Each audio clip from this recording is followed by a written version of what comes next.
10 lakh, 20 lakh, 30 lakh, 40 lakh, 50 lakh final. এইটাই আমি নেব। না আমি নেবো, না আমি নেব। আরে 40 লাখ আমি নেবো, আমি 50 দাম দিচ্ছি। না আমি নেবো। দাদা কি হয়েছে, এই ভাঙা গাড়ির জন্য এত দাম কিসের? এই গাড়ি নিলাম হচ্ছে, আমি কিনে নিয়েছি, এই গাড়ি আমার। 50 লাখ টাকা এই ভাঙা গাড়ির জন্য?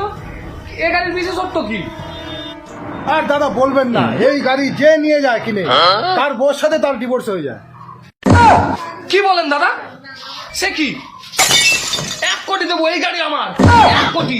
আমি নেবো, আমি গাড়ি নেবো, আমি এই গাড়ি নেবো। मार साले का खोपड़ी तोड़ साले का मेरा तोड़ अरे